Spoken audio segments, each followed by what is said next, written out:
Today, everybody got their 21 degree soda. It's time for ChillPoint.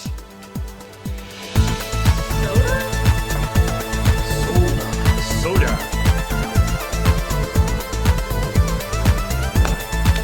We all called it pop in this own days. What is wrong? Tend to. It's true. Soda.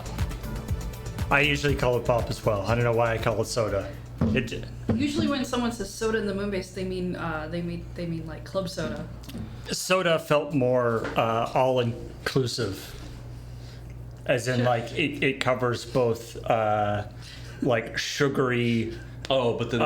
sugary carbonated drinks and non-sugary I carbonated like your drinks. invisible bottle. It was Interesting very idea. nice. Yes. I went with tea. I didn't realize we had to be on theme today. I did some research into climates. Your tea is probably over 21 degrees, so it's fine. Oh, definitely. Where I said there's air conditioning, which means I can be lavish and drink hot drinks. Hey everybody, welcome to ChillPoint, the show where we occasionally talk about video game news in between discussions of weather and temperature. So Also, my phone's do you ringing. need to go get that? Nope. Great. I did He's some. probably just getting arrested again. I did some climate research. Okay. Yes. All so right. very. Yes. Anyway, because I was part of the thing I wanted to put in the stories, and like we are not so different, Australia, you and I. Australia is our sister country, as far as I'm concerned. I was going to ask, did you do the climate research before or after you did the story? Oh, wrote the story? I did it while I was writing the story. Oh, okay. I looked into this stuff, and then I have to leave this out because it currently doesn't work. Because I wanted to twist on the idea that it's like in my Victoria, we are Do the like Victoria thing. exactly Yeah, right. yeah. In my Victoria is 2,700 kilometers away from our Arctic Circle, right? Okay. And your Victoria is, and I'm like, it's going to be roughly the same because look at how close to Antarctica they are.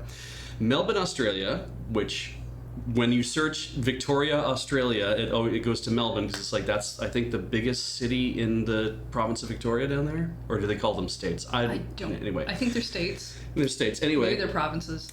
they will tell me, I'm sure, is like 3,600 kilometers away from the Antarctic Circle, which to me, I'm like, oh, you're over 1,000 kilometers further, or roughly 1,000 kilometers further away than our Victoria is from our Arctic region, which means that it's cooler where I live because I live closer to the Arctic. Does it actually Okay. work that way? I mean, sort of. Kind of, but not really, right? It's like large in temperatures and stuff like that. States and territories, thank you. But I was like, oh, no kidding, it would be warmer everywhere in Australia because you are further. You're like the United States, which is dying of heat. And I'm like, oh, it makes sense that then Australia would also be roughly the same distance away from their circle, and therefore being hot is not an unusual thing for them. You know, and they're the size of the United States, so it's like, right. But they don't have a Canada Are they? underneath them. The map doesn't make them look that way. Yeah, people were very clear to me. They like, I know that you think Australia is tiny, but we are roughly the same size as the United States end to end. Little Mercator projection. Yeah, and I was like, wow, okay. And so they, U.S. has a big Canada above them to, catch all that air or whatever. But it's like all they have is water, and air flows over water. Are they using us to catch their air? The climate study ran out pretty damn fast, Paul. I was gonna say, I hope everybody heard the first part of this conversation, which was Beej did a bunch of climate research for the story, which he did not use in, and then was like, "No, I can't put this in the story. I'll just make up a bunch of bullshit." It's all the shit I'm talking about doesn't apply. So it's like, oh, it's no kidding you guys would have a completely different climate. Well, I best ignore this and just be boggled at the fact that apparently inside your house is 32 degrees Celsius, and it is. Because according to at least one person in the Lure videos, I'm glad you're sourcing this really yes. deeply. As long as one person agrees with you. it is not unusual for it to be above 30 degrees in an Australian household. Yeah. And also they keep their bar fridges on the patio more often than not. And I would put a bar fridge on the patio. something that I learned, possibly I already knew, but it was driven home for me by looking at the comments for this, if you want to say anything controversial or say offensive to people, if you also say something about the weather where you are and the temperature, nobody will pay attention to anything else you said. I mean, you can go with All the discussions will just be about the weather. You're not wrong, because it's the one truth everyone has. You can go with the more positive connotation of just having a cat in front of you. Oh, Because yeah. nobody hears anything you say once you have a cat. It's like, That's true. kitty! Yeah, that's... So We yeah. need more cats at the moon base. I know there's people with allergies, but maybe they can all work from home. Yeah. My grandfather had a So what you're saying is you just don't want Surge here ever? If it means we get like 10 cats at the moon base, I'd be willing to take that replacement. Sorry, Serge. I mean, you've already been gone, so I have no object permanence about what you look like anymore. Yeah, but we don't have to feed Surge. So? We'd have to feed 10 cats. So? Okay, apparently I need a cat food budget. And if we don't can get just the cats, we replace can it. just give it to We Surge. just replace it. We can take it out of the TARP budget. We haven't been really maximizing our TARP budget potential No, since you're we moved. Fair. Well, I mean, let's talk about. Wait, have we mentioned that this is the show where we talk about video game Nope. news? Oh, that's a good No, And we also- we haven't done any of that. This is a show where we talk about video game news, and also we talk about the week's episode of ChillPoint. So that's what we've been talking about for the last 10 minutes, and I hope you weren't confused. I mean, I wasn't, but sure. Um, We can talk about Checkpoint. I suppose we could do that. I mean, let's might as well talk about the story that brought up all the weather things. Oh, sure. Okay. So this was about the now, and the funny thing is, we did a story on this Yes. way back, like it was probably 2 or 3 years ago now. Yeah. About the Xbox bar fridge. Yes. Because it was clearly a goofy thing. Yes. And it was sort of memeing on the idea that the Xbox Series S and Series X looked kind of like a big fridge. Yeah, and they made like a massive one, like a full size Right, they made a one promo as a goof. They Yeah. made a promo one that was a full size one, but Yeah. then people were like, "That's actually kind of cool looking," and so they started selling little ones. Yeah. Which is their first mistake. And it turns out that presumably because they just basically like branded an off-the-shelf thing. Yeah. I mean, it's That one of was- the easiest ways to do that kind of PR. That was a very low that was like not a great bar fridge, and it did not is like I don't know, I think they have like Peltier coolers or Yeah. something. Basically it's not a very good bar fridge. No. And it says like apparently it's like in the little manual thing that comes with it, it's like it's got some weird disclaimer stuff about it being like not actually intended for food. Yeah, It's like this is just a fun fridge. So the things that they say are that well, for one thing, it's like they don't refer to it in the manual as being a refrigerator. They refer to it as being a cooler. So it's like what this is meant to do is it's meant to cool things that are inside. It's not meant to refrigerate things, which Which is like a different- line. yeah. Okay. Second thing is you can't run it for more than 48 hours. So it's not something that you just like leave plugged in. Correct. But who does that? Who Well, doesn't- anyone who uses a fucking fridge to keep their stuff cool would keep it plugged in for 48 hours. Well, I yeah, would but assume. Why would you ever unplug it? Yeah. Like I think there's Well, because otherwise it burns out. Or rather, if it runs for more than 48 hours, you will get excessive ice buildup, which is probably not possible in Australia, apparently. I was gonna say I don't think if it's going down to 21 degrees, Yeah. I don't think you're getting excessive ice buildup. No, but it's like if it does get ice buildup, the ice will cover the vents and it'll burn the motor out. And then I'm like, there's a motor in this thing? Because Peltier coolers don't run on a motor; they run on a Yeah, it's a thing, right? But I'm like, solid state. Yeah. yeah, so I'm like, I don't know what the motor is, unless they mean the motor for the fan that's supposed to kind of keep air moving or something. I don't know. It's also I think there's a distinction that is important that I didn't really realize that is that at least maybe my terminology is wrong here, but there's a difference between a bar fridge and a beer fridge, or a bar fridge and Oh, yeah. so when I lived in dorms up in Nanaimo for Oh, you did dorm life. Did you have to have a roommate, or you like no one room? no I had a bathroom mate though. Like we shared, it was like it was like two little dorm rooms with a Jack and Jill bathroom. with a shared a bathroom. Okay, that's not so bad. Except the guy I shared the bathroom with was a member of the culinary arts program. So he had to get up at like 5 a.m. And he had an alarm that played "It's a Small World After All."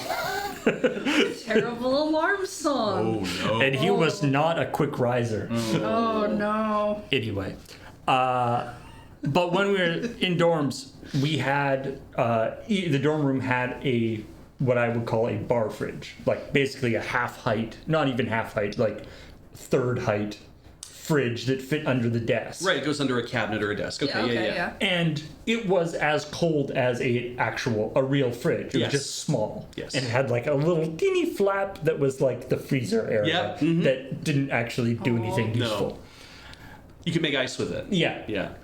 That's different from the thing that's like holds a 6-pack Yes. of pop or beer. Correct. Which again is this idea of like a fridge versus a cooler, I guess. And I feel like those little like 6-pack things are like a relatively new invention, like maybe in the last 10 years or so. Yeah.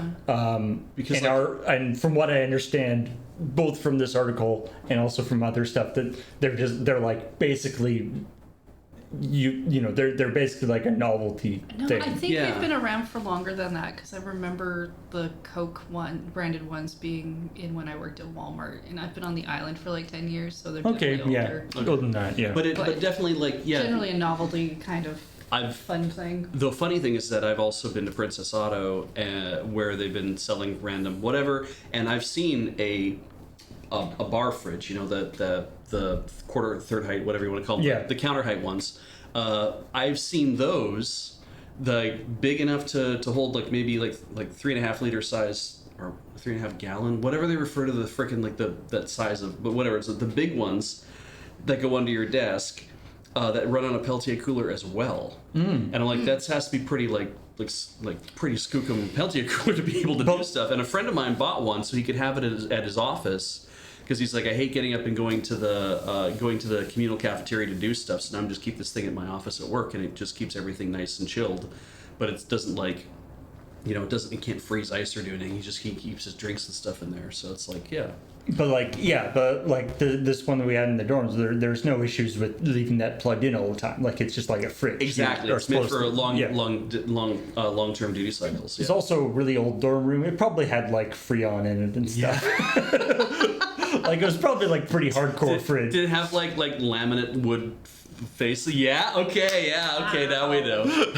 I mean, and I get the idea of using like an old fridge as a bar fridge and stuff too. Like my grandfather had a garage fridge, which was just basically their old full-size fridge that they put all their pop and beer and stuff into. Like, so it was, when we would come visit, it would just be stacked full of stuff. Because fancy. He'd do a whole run and it'd be like, go out to the fridge and get a pop. Oh yeah, I mean that's a pretty standard. Like my parents have that too. There's the active fridge, the kitchen fridge, and then there's the fridge that used to be the kitchen fridge, which is down in the basement. Right, is the basement fridge. Exactly, and it's funny to me too, because it's like keeping it in a basement is one thing, but my grandparents didn't have a basement in their place, so keeping it in the garage is the next best thing. But I'm like, the garages are not. They're not temperature sealed, and so when I learned, like when I grew up a little bit more, and I was like, man, you're keeping this thing that has to work that much, an old fridge, which you don't use in your own kitchen, but because it's not doing so well. So what did you do? You plugged it in a place where it has to work even harder to cool stuff down during the summer. Which is what gets me about like hearing about the Australians being like, oh yeah, it's 32 degrees outside, so we put a fridge outside to keep all of our beer cool. Which means it has to fucking struggle. So, and I mean the other thing, I mean I think there may be, and I know you enjoy trolling the audience to a certain extent. Love it. But I think you may have misconstrued the article to a certain extent. Oh yeah.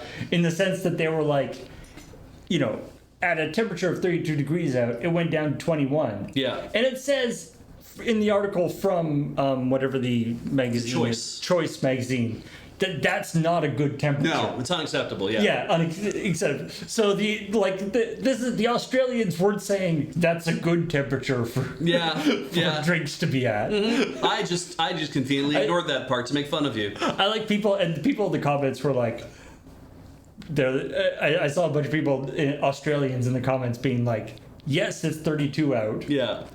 No, we're not comfortable. It's not like we're comfortable at 32 degrees. Great. Glad to hear it just is, yeah. and we have to deal with it. They didn't choose the temperature outside. Yeah. No, I mean, I've been seeing a lot of news articles that have been saying, hey, you know, there are different ways to train yourself to be able to get used to, hotter conditions. So you could also, I would just assume that all the Australians have always been trained to be used to hotter conditions. Being used to and being comfortable, not necessarily the same thing, no. Because, used to snow. Yes. Glad it's not around. Yeah. Well, kind of. I like snow as backdrop, so I do kind of miss reading when it's cold outside and I don't have to go outside. Yeah. And also some people did say it's like, hey, I live in Australia and I saw snow one time. Mm-hmm. When I went to Europe. Glad to hear it. And or they go, hey, I know what ice is. Yeah. That's the stuff I put in my drink. Yes. Yeah. So I thank you, Australians, for basically playing along with the I'm just glad to remember that they're around. Mm-hmm. Yeah. If nothing else, I'll try to get the video game news correctly. But when it comes to everything else, I guess I'm probably just screwing with everybody. It's why I made a little Australia happen in the credits. Oh, a sidebar here. Meladia says, so a bar fridge is what Ian has the Moonbase keg in. No, he does not, because I broke the bar fridge. And you don't have a kegerator anymore. But you're correct. Mm-hmm. That would have been that, and that was, like I said, that was like a half-height fridge. Yes. What I'm thinking of as a bar fridge is more like quarter height or third height, shorter. like an under desk one, as opposed to that one was sort of like that high. It was sort of like desk height. I got one in my dorm room because I couldn't trust my roommates to grab my stuff in the fridge. Anyway, let's talk about some other stories. Street Fighter 6, and I was realizing that, I feel like people in the chat might have told them about it, but obviously the Oki Oki Fight Club was this morning. Mm-hmm. But their Oki Oki Fight Club is serious business. Yes. So they probably didn't turn on the barnyard animal commentary mode. Oh well.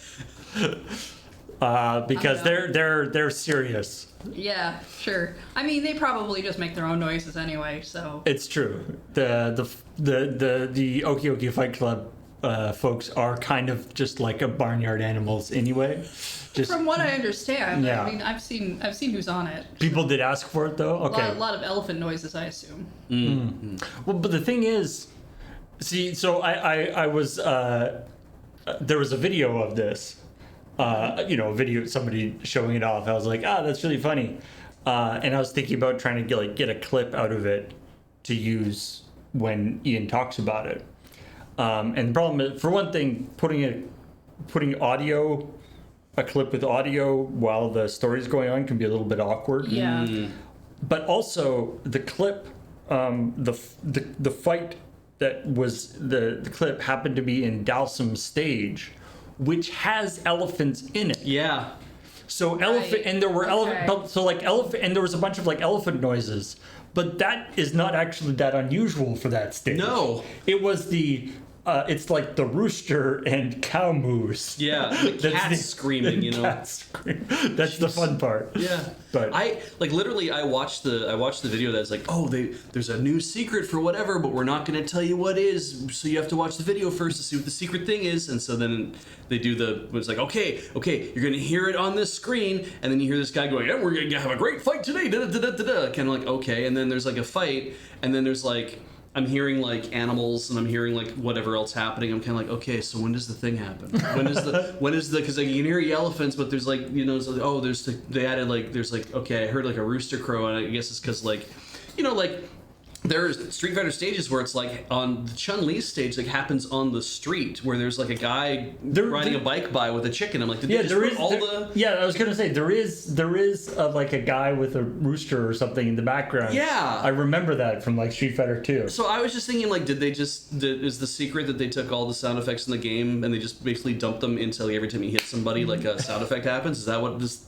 I could not tell what the thing was until I got near the end. I'm like, oh, they're just making all the animals bark and moo and yowl and caw a whole bunch. Wow, that's what a cool feature. And then to find out later, it's like, oh, it's the commentary. I see. That's very clever. Like, I was not excited at all by the secret feature, and I'm like, in a game he doesn't play. Remnant 2 gives you a class that you can unlock if you do like a series of 20 things. I don't give a shit what Remnant 2 is. I will probably never even play it. But it was like, what a cool idea to be like, we're gonna lock a thing down that you have to data mine to find. I'm like, okay, like I'm into that. But like, we made a bunch of dogs howl, and I'm like, fine, like. Okay. It just seems weird to get hype, like weirdly, whatever you're doing. I have an opinion. Over a thing that you're never gonna play. It's true. It matters nothing to me. I do like watching the Street Fighter thing and just it's like, oh, the cows in the background are not. That's not what normally happens. But yeah, I saw somebody in the comments on the YouTube video talking about the Remnant thing, that they were a big Remnant, or they are a big Remnant player. Okay. In past tense. The game's only been out for like a month. But and so they were this person was, part of the Remnant community as they were kind of figuring out this this data mining thing. And it's a cool, it's very it does have a little bit of like that throwback to the schoolyard. Like if you go to this, what was the Pokemon one was always the one where it was like, if you go to you can find Mew under the truck. Yeah, if you go to the truck and do a thing, yeah.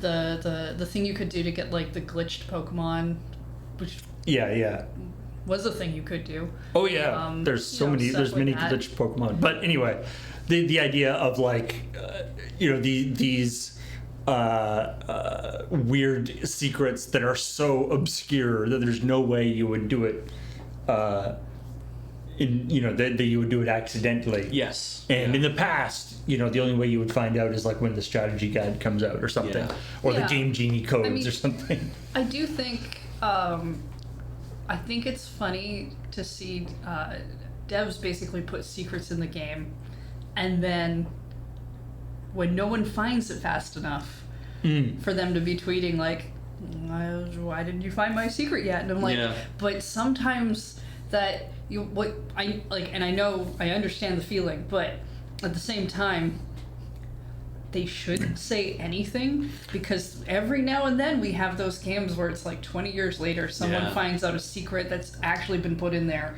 and those stories are really neat. That's like we've done that on ChillPoint a couple times. There's been like some old developer who's like, oh yeah, by the way, there was this thing in some arcade game from the early 90s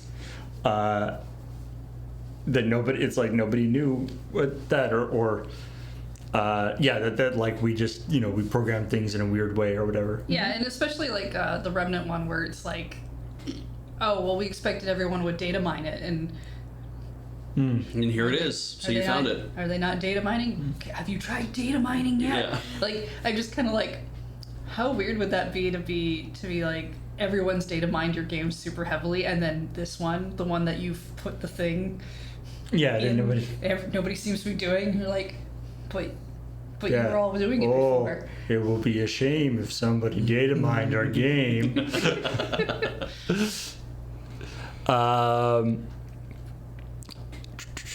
Yeah, Eden did like a lot of like fighting game stories, which was interesting.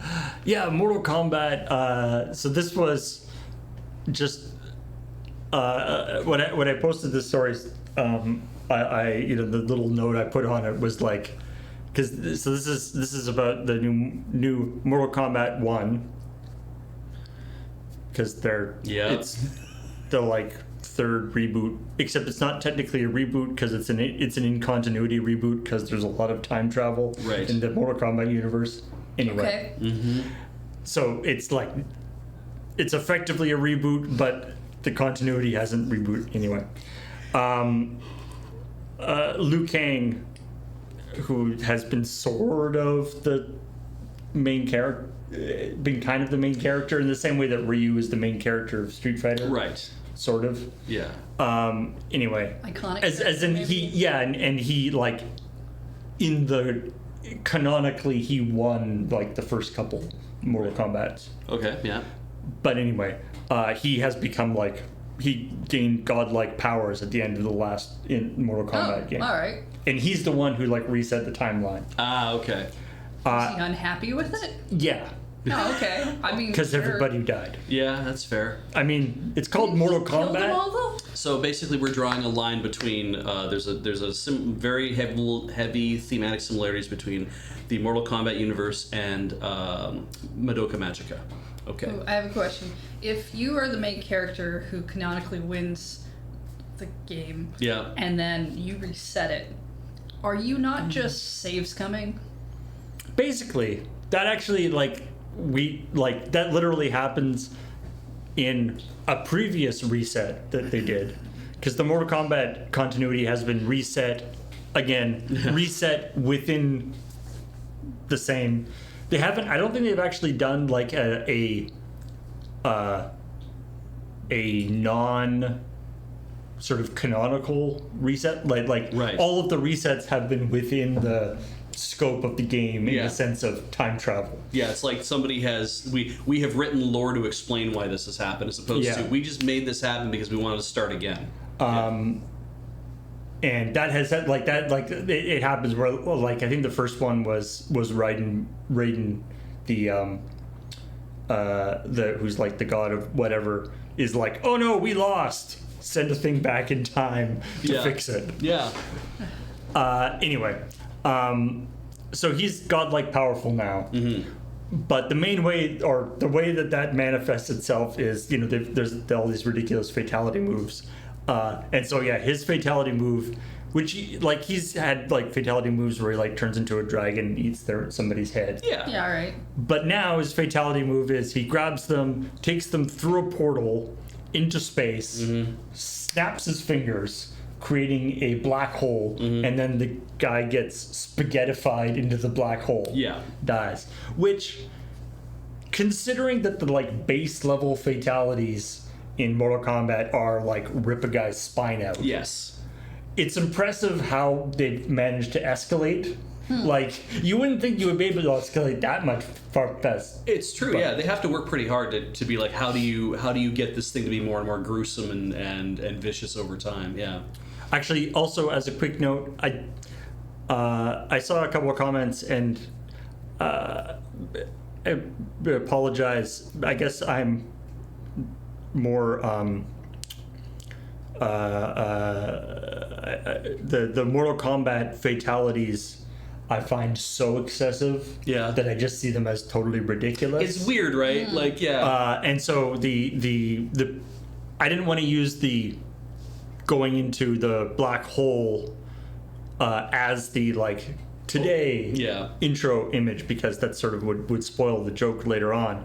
And so I was like, I'll just grab a random fatality, and this one involves, and because it was are you blinded by science? This one involves blades destroying somebody's head and feet, and so I put that in. And some people, I think, reasonably said that they didn't appreciate that there was such a violent Opening thing to the start of the show. Yeah. And so I guess I'm so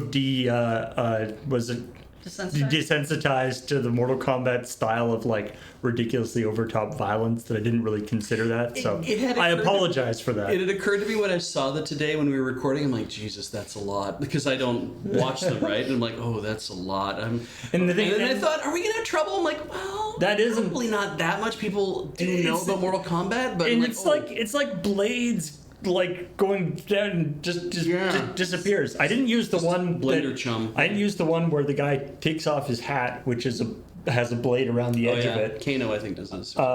Sticks it into the ground, yeah. spins it so it's like spinning on the ground. Right. Then grabs the guy and pulls him slowly through it. Kung Lao, that's your Kung Lao, Thank you, yeah. Pulls him slowly through it. I didn't use that one. Thank you.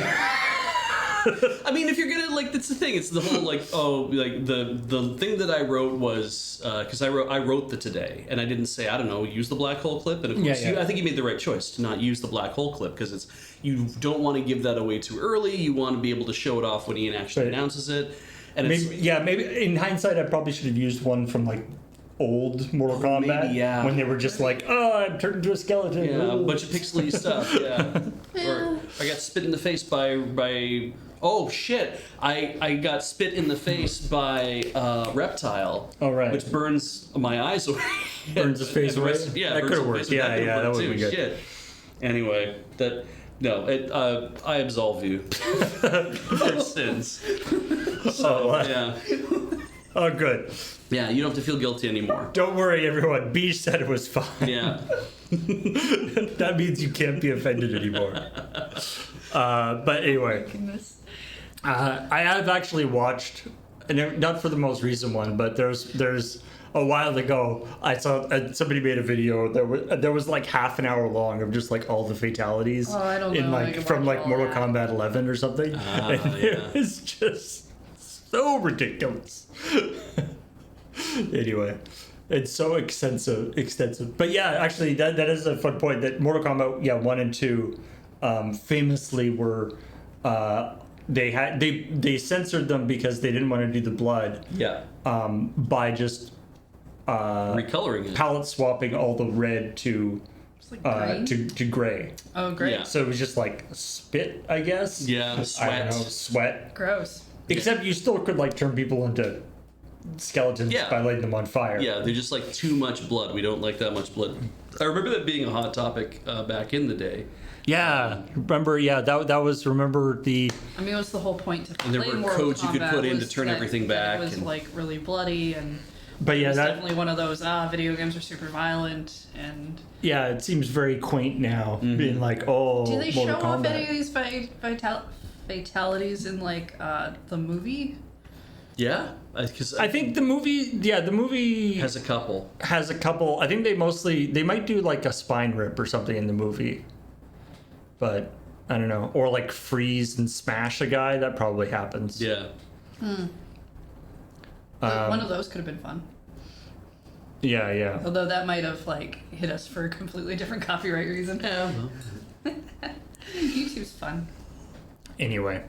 And then the last story we did was talking about Picross. Hell yeah. And yeah, the idea that those games are called nonograms. They're not actually called Picross. No. Picross is the trade name. It's a better word. Like the nut of this story is that Jupiter's having a hard time working with Nintendo to develop a 30th anniversary product. That's the actual That's the lead, and I buried the lead here. Yeah. But because it was more interesting to say, we all know these things as Picross essentially. Like if you play video games, you have heard of Picross before, and the fact that we all know it as that.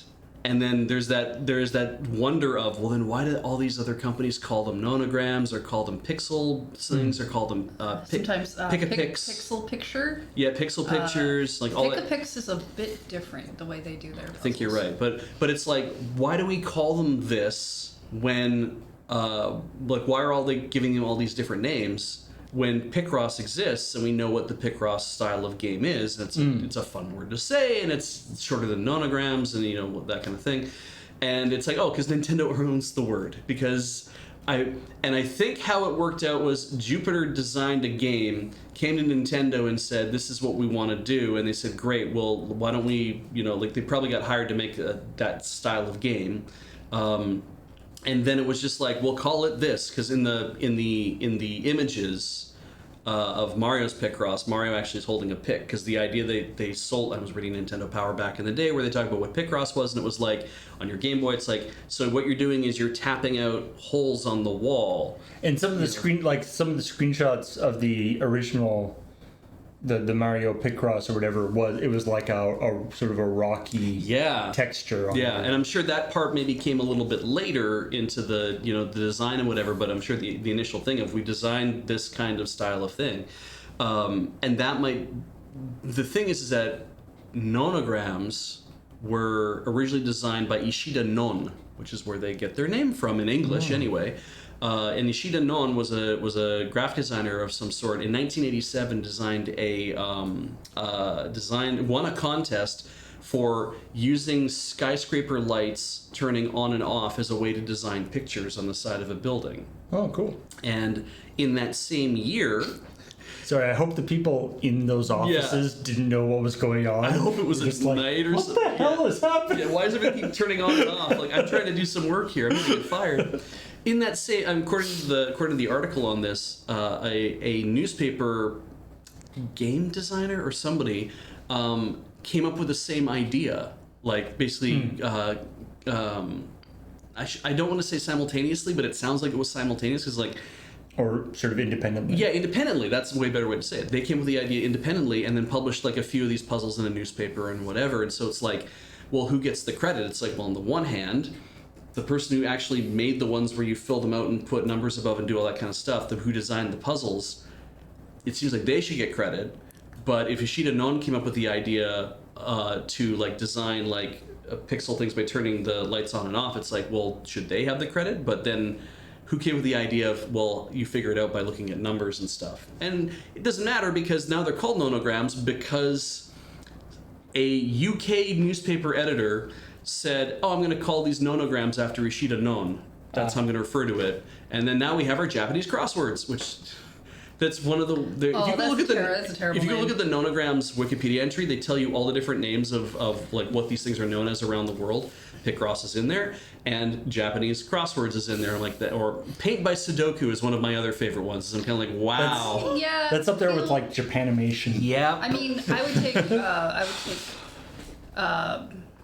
Paint by Sudoku over Even like over Japanese crossword. Also, the Picross Luna thing. Okay, so I looked this up because I have that on my phone as well, and it's called that. But then I went to the App Store and looked it up, and it's called a different name when I look at it. They're on called the App Luna Grams or something like that now. You know. Oh, interesting. Which I find weird. Yeah, if you're wondering, I feel like something happened there. Yeah, so it's nice to see that. Like, it's always nice for Beach to feel a little bit vindicated that he did say something correct. Where it's like, it's why they're not called Picross on other platforms. I'm like, yeah. And I was like, well, people are using that name on other platforms. Like, not for long, they won't be. So the two sort of interesting things about this story, why I originally marked it, is that so one. As Beach talked about the story, and as they like in this interview, they're talking about like, we're having a lot of trouble working with Nintendo on this stuff, and it's like, it's freaking Picross. Yeah. Like, there's got like what possible controversy could there be? Yeah. That Nintendo doesn't like just churn these things, like just churn them out. Yeah. They do. Picross, under the Picross series name, comes out like practically every 6 months. Yeah, so Picross S9 is what they're at right now, and it's like, sure, you've made a popular game and people really love doing it, but you're going to Nintendo saying, hey, we want to make something with you because we've already made about 5 or 6 or 7. There's a few more that I didn't mention. Yeah. But there's been a lot of games where they have done licensed work. The most recent Picross that's been licensed work was with the Genesis and Master System, so they use Sega stuff in it. Yeah, there's a Sega one, which I haven't played yet. Maybe that's why their relationship has... There's, I know for the 3DS, Jupiter also did a Final Fantasy one that I'm still mad that hasn't come over here. Yeah. I really want them to put the Twilight Princess one onto like Switch NSO or on as its own thing because it's a really good one. And it's funny to me because like the people have explained, it's kind of like it. Okay, so the parts where I'm like, well, Nintendo is always been recalcitrant to do anything about licensing their IP to anybody else, right? So let's just get beyond Pokemon Picross for one thing, because that's an agreement you'd have with the Pokemon company. You start there, that kind of idea. But it's like they don't like to license their IP to other companies to do games with, But we have seen that so many times, right? Like especially in the Switch era, we've seen Yeah, I mean, they've Hyrule definitely- Warriors, we've seen Mario and Rabbids, like we've Like that, their iron grip on the IP has definitely loosened in recent years. yeah, like they're willing to work with other companies to say you can take your format and you can shove our characters into it and make a thing happen. A little bit, yeah. Yeah, and then like Metroid: Samus Returns for 3DS, which did so well that led to Metroid Dread, both by Mercury Steam Entertainment, right? It's a Spanish company that, you know, and it's not even like a Japanese company that was like making things. It's like Mercury Steam said, we want to make a really good Metroidvania style game. We want to make a Metroid game, and so they like the dude who was in charge at EAD showed up and was like, what ideas do you have? And like, we want to do a remake of Metroid Fusion. Oh, cool. Well, I want you to do a remake of Metroid 2. How's that sound? And they're like, yes. Like, I mean, that was the thing. We had this idea to do this. It's like, no, what we'd actually like to see is Metroid 2. And I'm like, this idea of Nintendo is very skittish about licensing their IP out to people or having other people develop games in that thing. I'm like, I don't know if they are anymore. Like, I don't think they really. I just think they didn't do it a lot, and I think more notably, they don't put it on other systems, even if they. There's that too. IP gets used because like Super Mario RPG was a Square. Was it Square or Enix? It was or Square both? at the time. Squaresoft, yeah. With them, people are bringing up Oracle of Ages and Seasons, which was Capcom. Capcom also did Minish Cap, I believe. Yep. Like number of studios have done Nintendo games. And for a while it was big studios and eventually became even smaller studios we never heard of, right? Grezzo getting to redo Ocarina of Time and Majora's Mask. Yeah, I mean for Grezzo 3DS. is quite proficient in doing their remakes and stuff now. They're not afraid of this. But it's just it's like it's not a new.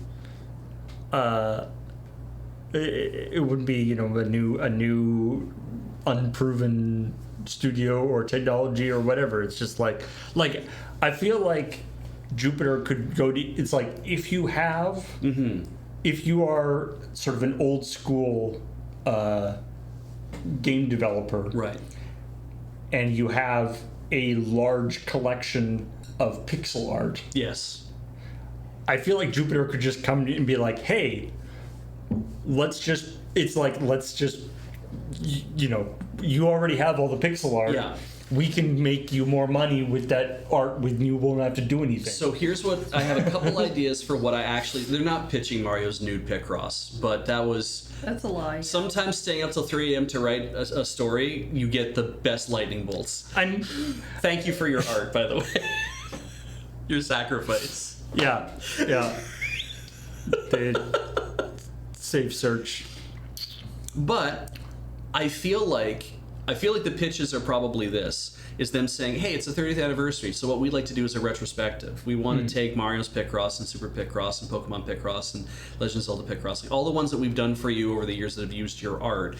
We want to take slices out of all of them, and we want to put together a larger, like, hey, this is it's going to cost $30 or $40. It's going to be like an assemblage of all these different things. We're going to have all the new quality of life improvements. I'm guessing this is what you would probably pitch if you had this idea that this is a thing that they want to do. And then for Nintendo to be like, oh, well, we'll discuss that. And they're like, well, we don't like this idea for X reason, whatever. I think the reason more why they're recalcitrant about this case is that it's Picross. Like, it's the same thing. It's Picross. Picross 3D is done by HAL. Yeah, there's a few that got done by HAL and Ape, I think, actually. 3D? Yeah. Oh yeah, have you not seen the 3D Picross? No. It's essentially the same thing, but you're doing it in a third dimension thing. Some people prefer that method. But I think that's what's catching Jupiter up here, I think, is that it's like, okay, Jupiter, what have you been doing for the last little while? Well, we've been doing Picross. We've done 9 of them for the Switch. Okay, and we did the Lord of the Nazarick one, and we did the... Yeah, there are a number of people who found out through story that they did. Yeah. They did that. And the there's the Kimono Friends. The Kimono Friends one, and we've done the Ouroboros one, or whatever it's called. And it's like, right, so you've been doing Picross this entire time, and you've only done and it's always the same thing. You have solved Picross. You've made a great engine. You've made it very responsive. You made it work great on the Switch. The only new little wrinkles you've added to it have been for these weird like licensed content games or weird spin-off games or whatever. But what are you going to do for the 30th anniversary that's more interesting than that? It's got to be Picross. But what's more interesting? Because that's the thing about Nintendo is like, we'll license you our stuff, but what are you going to do to make it actually interesting to people? Well, because they always want things to be toys. They typically when they release a new Picross, sometimes it has like slightly new features, and my understanding is they backport that to the earlier. Right. Yeah, which is a great idea. But it is that thing with Picross though. It's like crossword puzzles, right? Yeah. It's like people don't want different they just want more of it. Right. Yeah. But Nintendo's having a problem where it's like, but we want a real reason to sell this to people as an interesting thing, so please come up with a new idea to represent Picross to people.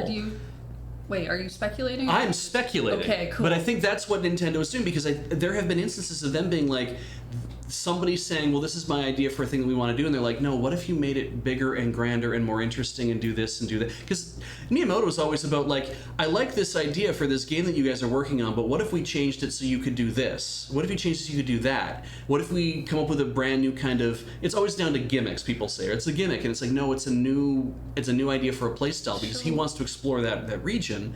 And like, I think that attitude's kind of inculcated there, where they're yeah. I mean, I don't disagree that they have that attitude with their own IPs of stuff, but if they are putting out a new Picross game basically every 6 months, Jupiter is, yeah. Jupiter, I don't see that as a reason to not do a 30th anniversary that's just more. Sure. And well, if they wanted to do one that was just all of their own IP, all their own images, all their whatever, that's fine. But I think Nintendo's like, if we're going to back you and partner with you for this, then it had better be exciting. It better not just be a new Picross. It better be something that is a new style of Picross. But I don't think that's necessarily true. Okay, and that's fair. That might not be the case. There might be some completely different reason. Like I get where you're coming from. I just don't think this would be the case, because if they're still just putting out more Picross games and Nintendo owns the thing for that, even if they're not doing an IP thing, or even if they are doing an IP thing, because the 30th anniversary bundle would just be like, we'd like to bring back some of the older stuff and put it in the thing that's maybe not on the Switch. Well, me pointing to Cadence of Hyrule in this case, though, and you know the story with that, where it was like, this was supposed to be DLC and it wasn't going to be anything terribly extensive. It was just supposed to be fun to have Legend of Zelda music and maybe a Legend of Zelda characters or two. And in conversations, Nintendo was like, hey, this is cool. We think that's a really neat idea. Let's work with you on it. Actually, do you want to go a little further and make it a little more robust? Actually, do you want to go a little bit further and make it like some new worlds? Actually, do you want to just go further and make a brand new goddamn game? And then that was kind of and I'm like, I think that's the idea here, is that they were like, we like Cadence of Hyrule, we like Crypt of the Necrodancer. You've only made really the one version of it. Making a newer version, but also making it feel more like an Legend of Zelda style adventure is a little different than what that is. So we're willing to work with you to develop that, and people really loved it. Sure. And I think that's the crux here. I think that's where they're like, they want Jupiter to do the same thing and just be like, you haven't shown us a thing yet that makes it feel new. That's comparative. When you Hmm. have a studio that's like, hey, we basically make this style of game, we're going to take your IP and make our same style of game, and you already have a group that's like, we make this kind of game, we're still making these kinds of games, and we put it on your platform because you own the trademark on the word or whatever. Right. I just don't think that's the same. Okay. Yeah. I can understand that. Yeah. I was going to say the other kind of interesting thing about this story is that Jupiter actually apparently quite famously doesn't do interviews. Really? Yeah, that they even with like Japanese news outlets, they very seldom actually talk to people. And so this interview comes from VGC magazine, which is an American thing, who actually traveled to Japan to talk to these guys. Nice. For whatever reason they decided they talk to them. But it's just an interesting thing that apparently they don't, that they're not interested in doing press most of the time. So, Anyway, And so also, they don't make just Picross. They have done. They many do other They've stuff. done a few other ones. Pokemon Pinball? I tried out Working Zombies, and it wasn't really to my taste. Yeah. But Anyway, oh yeah, the last story is Doggy in Call of Duty.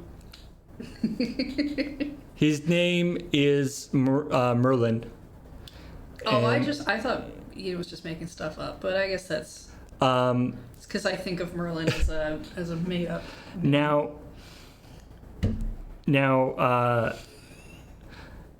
there's a lot. There's been a lot of the attack dogs in military shooters has been a thing. Like there's been games before that. Right. And so when I saw the headline was like the new guy can equip like an attack dog as part of his equipment. Okay. Yeah. I was like, oh, that's cool. So like instead of a whatever, you can say I'm gonna take Merlin the attack dog into combat with me. Ah. The fact that Merlin the attack dog, wait, let me switch over to the view here. The fact that Merlin the attack dog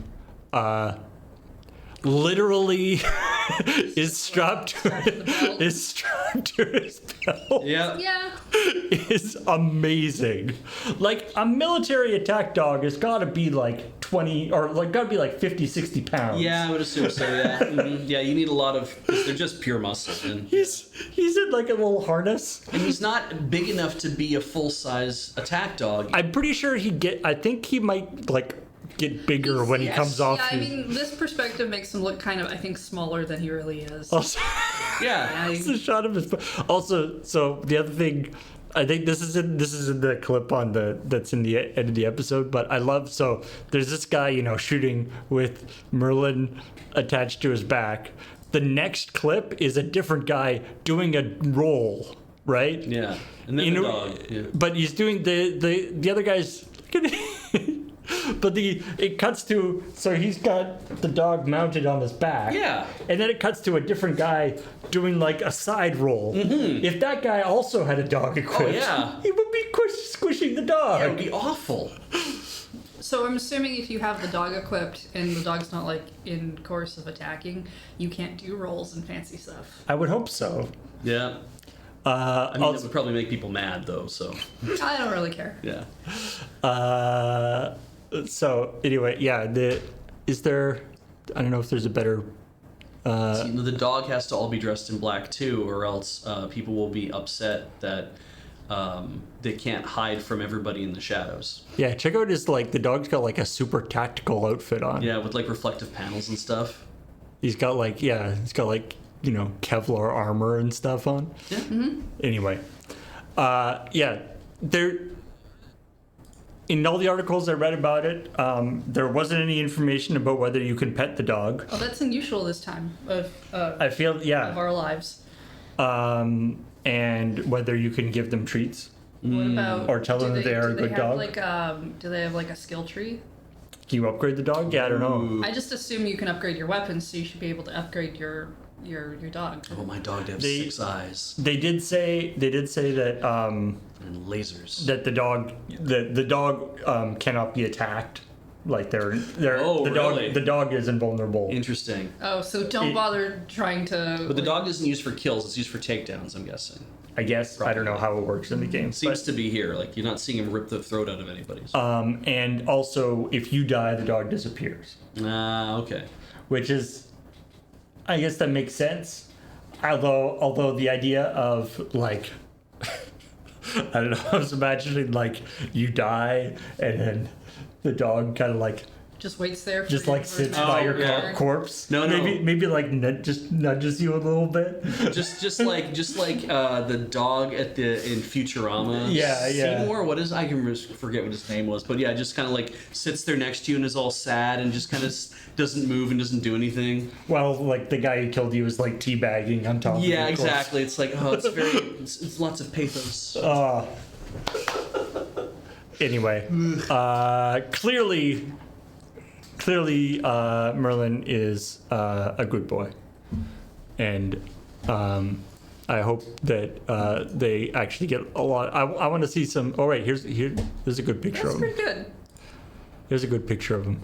He's even got like a little headset, No. Well, you got to keep him in the loop. Oh, so you can give him commands. I guess is the idea, so he Yeah. can hear you on over the gunfire or whatever.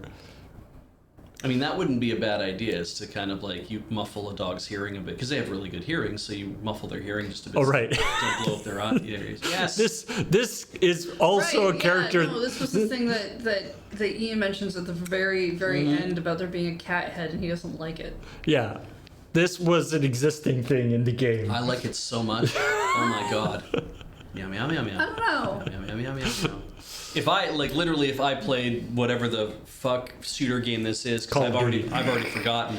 Modern Warfare 2. Thank you. I would totally play as that, and the whole time I just would say meow meow meow meow meow meow meow meow meow meow meow meow meow meow meow meow meow. I think I would need to have confirmation of toe beans.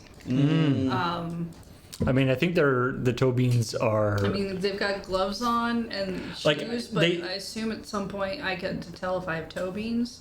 They appear to not actually be like a cat. I think it's just a guy with a cat head. We would call that a Oh, furry. well, that's not fun. Yeah, Full furry or nothing at all. yeah. Furries aren't supposed to talk in their fursuits, though. Normally, I don't think. So did you see the there's an SNL sketch of them like of a dog soldier, like a dog head man soldier that's pretty amazing. They actually have like a golden retriever or something with somebody doing arms on either side. really? Of it. It's hilarious. That's great. Yeah, it's very well done. Anyway, let's talk about some of the stories we did not do in the episode. Starting with, apparently there's been a rash of people receiving shrink-wrapped Switch games. Yes. Oh, yeah, this And is then, actually a and new then thing. opening them, and this game is not actually in the card. Yeah, like I've seen stuff about this for years. Yeah, I guess this was only news because it happened to a journalist. Yes. Oh, well, yeah. Yeah, it's very. And so they wrote about it's it? actually pretty prevalent for like Amazon or marketplaces that are online.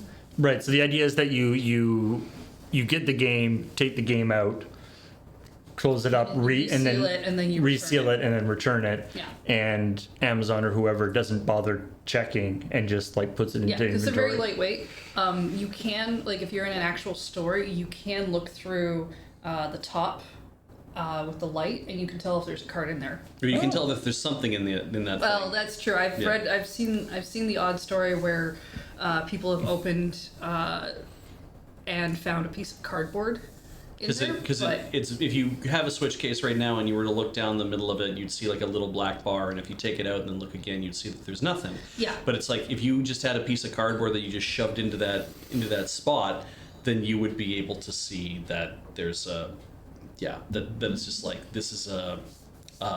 Yeah, it doesn't look any Walmart different with the- and Target, like places that will take returns very easily and then put that product back out on the. There was some conversation in there about the fact that apparently in some parts of the world you get a little Nintendo seal band or something that's part of the plastic. So it's I've never seen. It's like that. Nintendo plastic as I would opposed to assume so, regular yeah. shrink wrap. Like, Yeah. that's never not seen it. That's not a bad idea, Yeah. but yeah, you can actually get a shrink wrapping machine pretty easily. Yeah, though it does mean that it's like it makes it because when we get Wizards product, it comes shrink wrapped in Wizards shrink wrap, so that we know that it's like unless somebody is reproducing their Wizards shrink wrap, it's like it's not just a generic thing that's been shrinked. So yeah, that's I like to say keep an eye out, but it's like I don't know what you do about that other than I guess switch to buying digital from now on. Or you can buy those buy it when it's like a case, but then inside there's just a card that has the download code. Oh yeah, that's always nice too, isn't it? Yeah, I'm willing to bet this isn't just like only Switch games where this happens. Right, that's But- true. I think it's It has been something I've seen Reddit threads about quite often. I think Switch games because the card is so small relative to the size of the case, it's maybe a little less obvious that it's happened. Very light. Like Yeah. it's very hard to tell the difference between like weight wise. Yeah. And they shouldn't rattle around at all. So just holding it. Like, I've definitely had a Switch case and be like, oh, cool, that's where the game is. And then you open it up and, Yeah. oh, crap. Yeah, usually a case that's got like a CD in it. Yeah, it's a feels little more different. obvious, yeah. Yeah. There is a new Minecraft DLC to promote Teenage Mutant Ninja Turtles, and so it's there's Teenage Mutant Ninja Turtles in Minecraft. Ooh, they're all blocky and everything, which is Oh my god. I kind of want to see them driving around. Not like this is like a New York Themed. Minecraft area. I just want to see the 9 o'clock guys driving around Oh, in the van and stuff. just like the regular Yeah. like Minecraft biome in a big like the pizza van or whatever it's called. I mean, they're supposed to be collecting like all the things right now. Does that include like DLC stuff from other things? Like, is every time a Minecraft DLC come out gonna like No, further open their? I think it's just vanilla Minecraft is what they're going with, which is a shame. Or they could be flying around the turtle blimp. Maybe they could do another one after. That's just DLC stuff. I hope that the swimming level from the original game is in this. Oh yeah, so that people will be angry and sad. I mean, it looks like they're just going with like a lot of the 90s, 80s cartoon. Yeah. Was that 80s or? Well, it was probably both. I right? would just say it's the 80s. Yeah, It's pretty long it's running. late 80s. Yeah, 86, 87, that kind of thing. Yeah, which is interesting because ostensibly this would be to promote the new Mutant Mayhem. but it's not actually No. that. It's not. It's actually the cartoon, which is interesting. Yeah. Baldur's Gate 3 has a narrator. Okay. It's got not the DM, but obviously Baldur's Gate is based on Dungeons and Dragons, and so there's sort of a narrator, a storyteller. There's an omniscient storyteller Okay. thing that narrates as you go along and does stuff, and it's fully voiced. Oh, okay. And she sounds super cool, and also she apparently they've been posting various outtakes on TikTok. Here, let me turn this up. Wait, I don't want to see related videos. Today's episode of Baldur's Gate 3 is sponsored by A Mental Breakdown and the number 2. Welcome to fantasy spelling, kids. Think you know how to pronounce it? I think not. Sight read this, bitch. It's illicit, but with a lisp. Illicit? Nareth. It's northern. Nareth. It sounds like the kind of name that would be shouted over a playground. Justicia! Chlamydia! Anyway. Come and get your dinner! It's a well sexy tadpole. Oh god, that was a mental image I didn't need. It's got suspenders on and legs for some reason. I haven't even read one line yet. How has it got weird already? I did start it, but you cast me, so I'm blaming you. Who did this word with 4 apostrophes in it? What the fuck? That is some fantasy bullshit right there. Whatever you say, script. Alright, well, I'm trying to do my job, but they keep saying exposed brain. It's a tiny groovy spider. Tiny dancing spiders are in your eyes. But that's the thing. If that occurred in this script, it wouldn't be like a what? It'd just be like, oh, okay. Dancing eye spiders. Why not? Sure. Must be Thursday. Dancing eye spiders is the most normal thing I've done all day. Oh, and you're a big, scary player character. What level are you now? Is it 2? Oh, you were so scary. You were so scary. This is my favourite line, I think, in the game so far, because the idea of a boat beckoning makes me really happy. Just like, come aboard, sailor. It curls its rudder at you enticingly. Come on, get on my deck, love. Right. Stern face. You see, that's what I do. I'm a professional mouthful air breather. I deserve a fucking medal for that. I didn't laugh at the word box. Yeah, everything's fine. Calm, breathe. It's okay. The line can't hurt you anymore. We're all flagging love. It's 4:58. Nobody talks to me. Nobody ever talks to me. I'm only the fucking dungeon master. It's fine. It's fine. You all just have conversations with each other. Mocap bastards. I'm just here in a booth losing She's my mad shit. about It's that. fine. The mocap people get to have Nobody talk talks to each other. Oh yeah. Where she's stuck in our I just want room a by herself. snack. And somebody to ask me to roll a dice. Yeah, but it's never for me. It's never for me. You know what that means, though, is that Anyway. we're going to get some sort of some sort of game with a omniscient storyteller. I mean, it sounds very. That's gonna be like that, 'cause there's already some stuff. Tiny Tina's Adventureland. Yeah, right. Style thing, which I haven't played, but I assume runs like that. Lost in Random has some stuff that's kind of like that with the. Yeah, that's with true. With the narrator, Because like, the narrator this is- actually sort of becomes a story, Yeah. a character in the story. like not to that degree where you have clearly the like I'm a person in a booth just saying words, Yeah. which would be fun, but yeah, I feel like that's actually a thing in many games. But anyway. Yeah, there are those moments in Hades where the narrator, The narrator's so good. especially when he has to describe how Zagreus dies. I like it when Zagreus yells at the narrator for being loud while he's trying to sneak around. Yeah. Mm-hmm. So, so that was like a blooper reel. Yeah. So that was the voice actor plays the narrator thing, but they've been posting a few things on TikTok and various other places Oh, neat. with these blooper reel things. So presumably the actual game is as she says stern serious. Yeah. I can't wait to see remixes of that where people, because a lot of people do like little animated stuff based on stuff like that. That would be fun.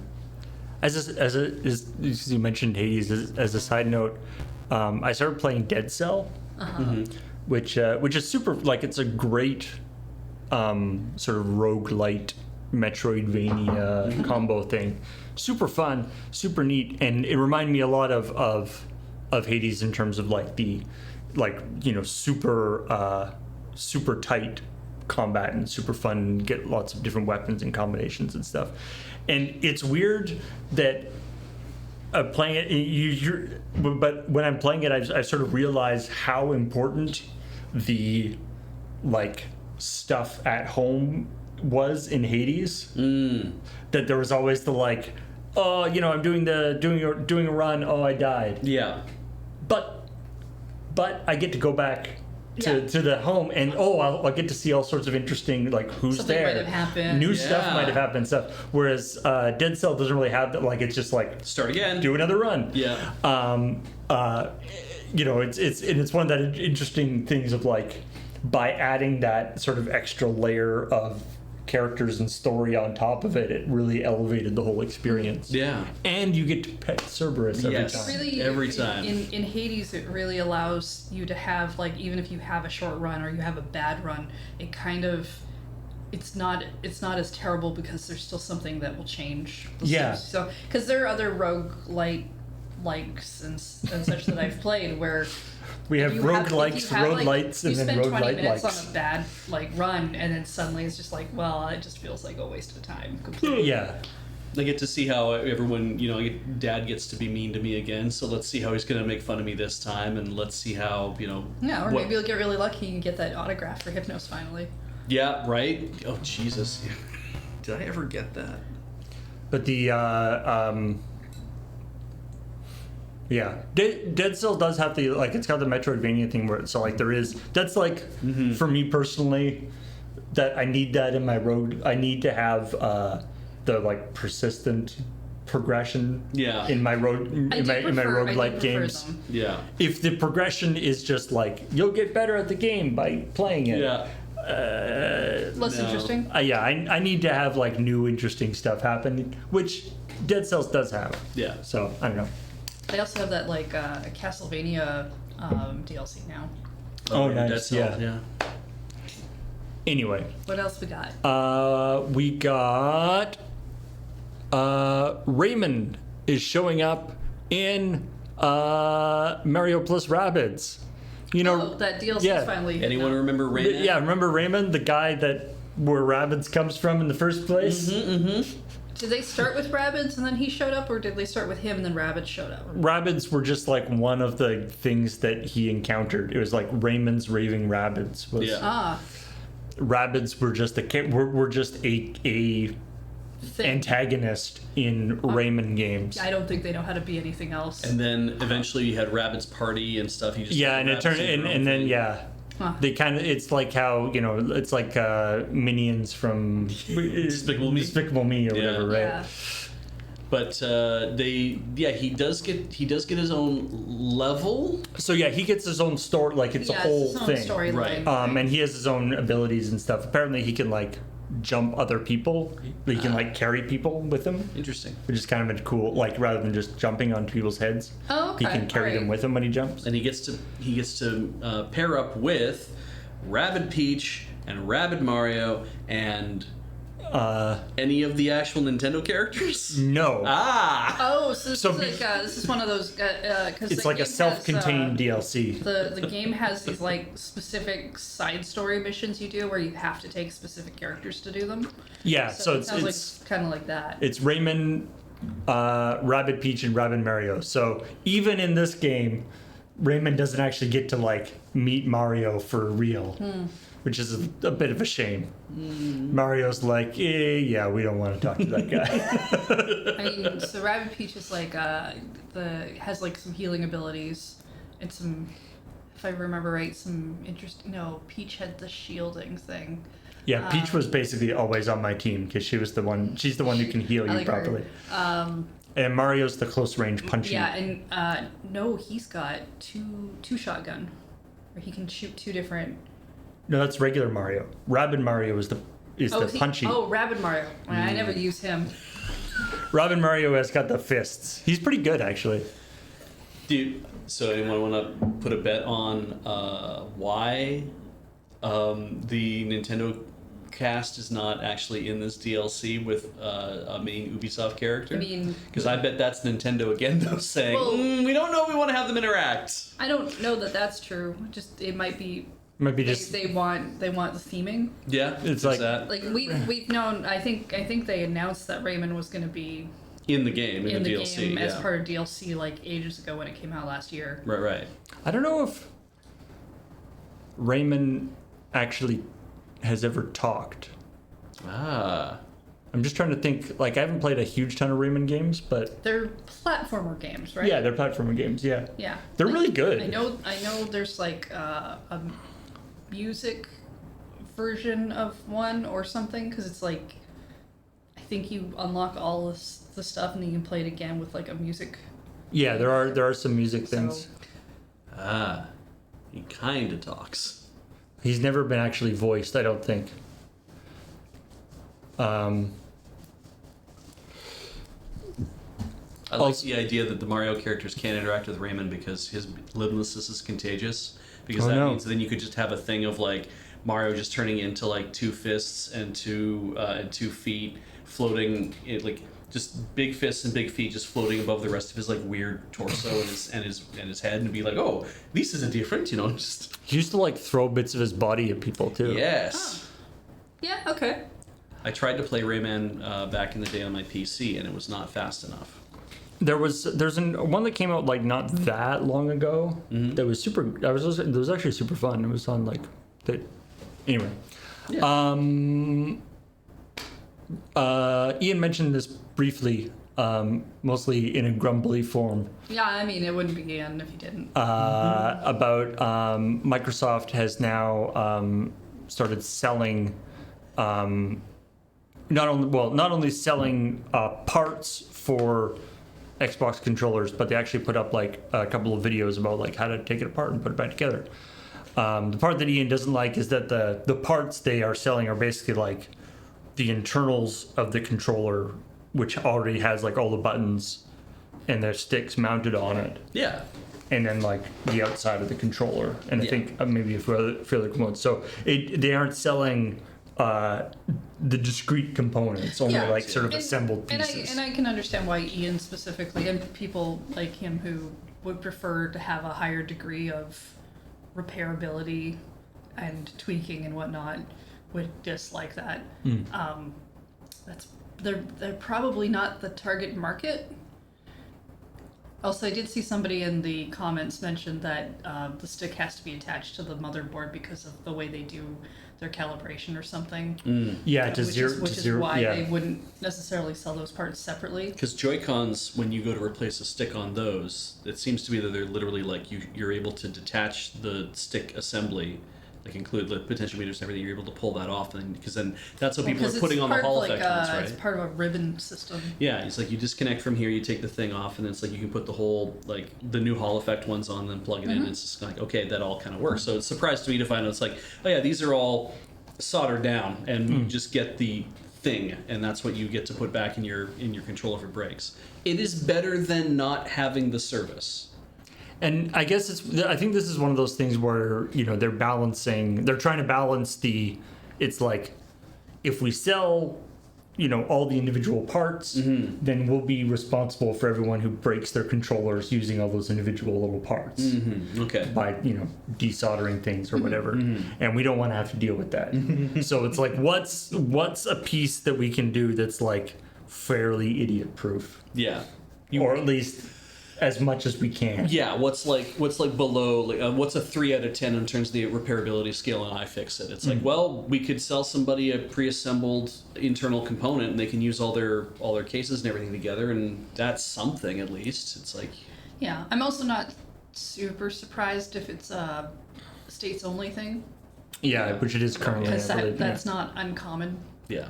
A little annoying. I think it's the same thing with But- Apple's repair program too. Is they're like, I think it's all US. I don't know if it actually has come to Canada yet or not. If you do want to see what's inside, not an Xbox controller, but a PS4 controller, you should check out episode of Tinker Tailor Solder Fry that went up yesterday, where Ian replaced the USB connector on 4 of his PS4 controllers with a USB-C connector. Nice. So now we have 3 working PS4 controllers. Sorry. I think you said you did 4, did you not, Paul? We have 3 working You know, PS4 Okay, I controllers. see. You always throw out the first pancake. Yes, you're right. Look, Shit happens. the first one he did works fine as long as you don't need to go up or right on the D-pad, or push the left shoulder button. What happened? Can Watch we- the show. Can we Watch give, the show. Can we give James that? No, I'm sorry, not James. I shouldn't pick on James for, Oh my for that. God. No, Can we wait. give that controller to Corey for Towerfall? Yeah, we that were. the Yes. rest of us can have a chance. I was gonna pick on James The- because he's a great scapegoat, but honestly, The lessons learned and the yeah. Anyway, Go watch it was a solvable problem, just not solvable right there. Yeah, that's fair. Yeah. So let's try show. So it's good. Dead by Daylight, which is Nicolas Cage. another one of those another one of those games that I don't play, but I'm always fascinated by all the things that they keep adding. they're kind of like Fortnite. Yeah. The fact that they always have a news piece about what another thing we're adding is. Are they adding Goku as a killer? So we know that That's a different game. they already added, yeah, they did put Nicolas Cage, the actor, in as one of the survivors. Yeah.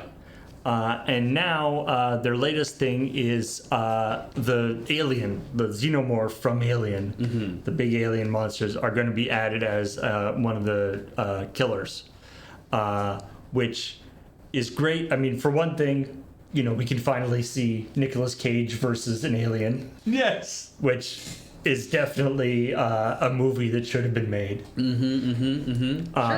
And Why not? but also, I love the idea of, I don't know, there's like, you know, because they in the past they've had like, you know, Jason and I think they even had like Jason and Freddy Krueger, and you know, they had various Movie monster. movie monster people, as well as other kinds of, you know, sort of general more kind of genre, not specific things, but just sort of types of, Right. various different types of bad guys. I feel like the alien is just like, it's not like anybody can, collaborate with the alien. It's like, you go that way, I'll go this way. Yeah. It's like, it's an alien. It's just gonna go Exactly. Yeah. kill everything. I feel like I don't really watch the alien movies, but I feel like they hiss or something. I don't think the type of thing that you described feels like Monsters Inc. to me, which also would be great in this game. I would. That's true. They don't really go. Yeah. Has somebody modded Dead by Daylight to make one of the killers Sully? That would be awesome. Yeah.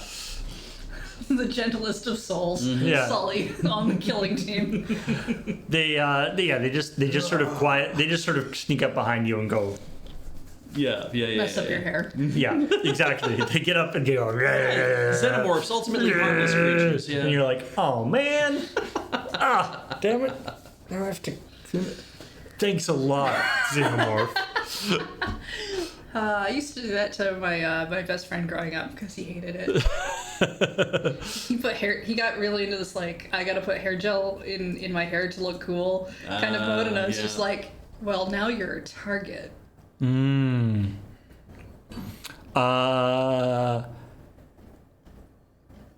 Gory, cuddly carnage. All right. It's called gory, so it's probably pretty. Gori. Oh, So, I like see. gorillas, right? Like that's short for gorillas, right? It is a new game that is coming out, in which you play a murder kitty. That's all cats, but okay. Who must wipe out the Adorable Army, which is a battalion of creepy toys and mutated unicorns. Oh, I thought they were gonna be dust bunnies, but okay. This isn't bad. Maybe I don't know what this looks like. It seems like glitch art heavy. It seems very very like a very stylish third person attack fighting game. Huh. Oh, there's a skateboard. You're That's you're kinda like cool. a cat on a skateboard, and Or a hoverboard or something. and it's very violent in Very terms. fast. Also, yeah, and there's just like blood spurts everywhere as you chop up unicorns. Oh, nope, out. Definitely out now.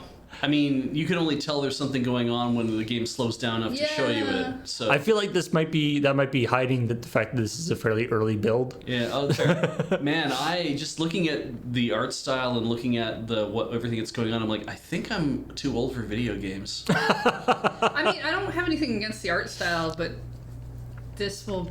I feel like even playing this would make me a little motion sick with all of the. It's got some serious, going on. yeah. But I'm very against the look of the unicorns. I don't care if they're evil. I kind of don't want to do it.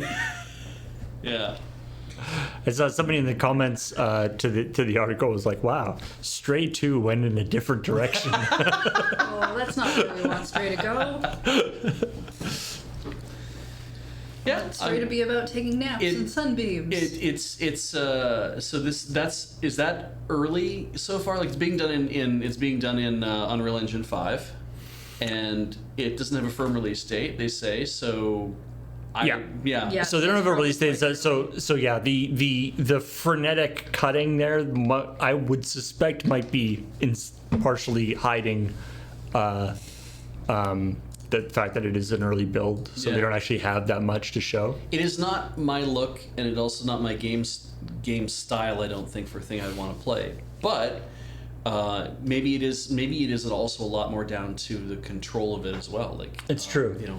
I mean, you're gonna want tight controls on that. Yeah. That style of game. If the controls don't feel good, Yeah. it doesn't matter how everything else looks. So hopefully at some point a mean- demo comes out that people can play, and yeah. Like it reminded me a little bit of the music-y game that came out a little while ago, with the Hi-Fi Rush. Hi-Fi Rush, yeah. And just in terms of the like jumping around fighting stuff, but That seems faster paced. it does look a little fast. Yeah, it does look And I faster. feel like, especially with a fast paced thing, you want a lot of you want tight control. You want to be able to move on a dime. But I know you get to play a cat. Yeah, there are other games I could play cat that seem more up my alley. Oh, geez. Speaking of games that might be more up your alley. I think you found the one game where I'm like, yeah, I can be an animal, but maybe not that one. Check out this Zelda Tears of the Kingdom figurine. There's a lot. There's a lot going on here. Like, You might be like, well, why is there so much detail? Well, this is a 1/4 size. Yeah, 1/4 scale, and I was like, wait, 1/4 scale? Yeah. That's a smaller number than is usually in the scale thing. This thing's 54 centimeters tall. Yeah. holy, It's like that tall. that's. It's like You Yeah. need to raise your arms up so that I can really yeah. That's a lot. It's twice as high as my head. and It's just, where would you even put that? That's You'd have, I mean, because given the size of it, if it's 6 feet tall, and I think it's going to be, given the overall look of it, it's probably going to be about 40 round. And I'm like, you can't set that on like a normal. I just like I mantelpiece or anything else. think about like it's even in the moon base where there's like a lot of space to put stuff. Mm-hmm. I'm just like I don't know where the heck that would go.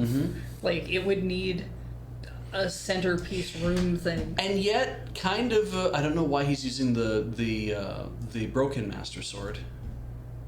Also, I just realized. Got the not broken one there. And he's got the corrupted one there. That's actually kind of cool. I was like, why is he Like, holding he's the fucking corrupted out. master sword? also, just as a side note, he's got a super wide leg stance for wearing a very short little toga there. I wonder how anatomically correct the sculpt is. Also, he should be standing on the steering stick. I mean, let's be honest. Like, Well, that's not a highly action pose though. Like Fair. for a statue. yeah. Yeah. Hands on the steering like completely like. Also, I mean, I like statues with the character looking super badass. Yeah. But I feel kind of bad for this bokoblin is just in a constant state of just about to explode. Yeah, we're about a second away from taking about 3 hearts worth of damage from that too, and having it throw us off. So It's like yes, we know that Link spends a good amount of time murdering bokoblins that are often not actually I mean, they're just like hanging out and having dinner around a campfire. They're not Until actually they see aggressive. they aggro once they know you're there. they're pretty- Well, yeah, because all their friends died because you killed them. So it glows. It has LED lights built into the explosion, and apparently it will also light up your arm, the one that is currently Yeah, that makes on sense. green fire, which is kind of neat. And it's $520 US, I believe, to purchase. something Which, like that. as ridiculous resin statues go, is not that terrible. When it's that big, Yeah. yeah, it's like Like I think we did a story on that like Sonic one that was just like a regular size one that was like $700 or Yeah, something. yeah. Oh, something to keep in mind is the website states that postage for the product will likely be quite costly. Yeah, It may be just as expensive, if not more expensive than the could cost. I an awful imagine lot. it's quite weighty. They also Yeah. have a paragliding link, which is fine, but I want to look at the Pura statue because and do not go anywhere else in this website. Do not click on anything else because not everything is safe for work. Okay. Good to know. But the Pura statue is really nice. It's a good pose. It's like, there's nothing like Now this is lewd one- about this. This is 1/6 scale. Yeah, so having her standing beside the Link one she'd have to be it would look like she's in the distance watching him crush a Well, no, like, I mean, if the statue, like, because it's not just Link in that statue. Yeah. So, So right, that's true. right, Well, like, no, it still wouldn't be. I mean, she'd still be smaller, Yeah. Yeah. but I don't think it would be quite as far in the distance as you think. Yeah. Anyway. And that's cheap. That's $50 for that statue. So I'd get a Pura. Yeah. I mean, if she was an amiibo, I'd definitely get her. But Oh, we'd already have her if she was an amiibo. yeah. Uh-oh. I hope you're okay, GameDeveloper.com. Me personally, because I got the. It's actually like because what we've done, the amiibos they have out are the Link statue-esque one that was part of like all the promo stuff, Right.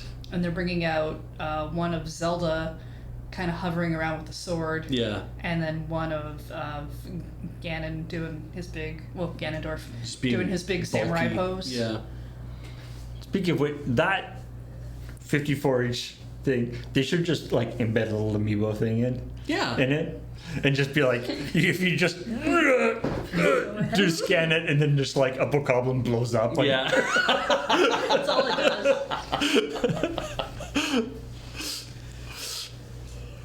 I mean, sure, why not? we were so close. We almost got through the episode without talking about Microsoft taking over Activision Blizzard. So fill out your bingo cards, because I know you all definitely have your checkpoint bingo cards ready. But You play every week. hear me out. This is not a story about either Microsoft or Activision Blizzard. But you just said it was. This is a story about Hasbro, Oh yeah. and that they have Are they trying to buy them now too? no, but Hasbro is excited for the Microsoft buying Activision Blizzard transaction to go through. They want it to go through. Okay. Are they on the board of directors? No. What do they get out of this? So there have been a bunch of Transformers games that Activision brought out over the years. Okay. Some of them very good. The War for Cybertron Transformers games were really good.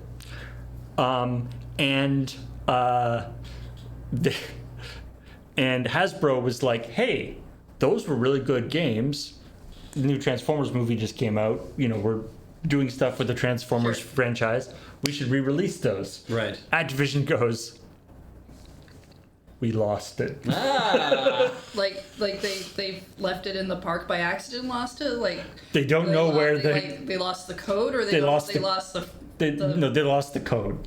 They don't know where it is. I thought we were past that point now. And so Hasbro was like, maybe when Microsoft buys Activision Blizzard, they'll have to like Comb through all the IP. they'll have to do an inventory of all the Yes, stuff they have. absolutely. And they'll find the Transformers stuff, and then it could go on Game Pass. Yeah.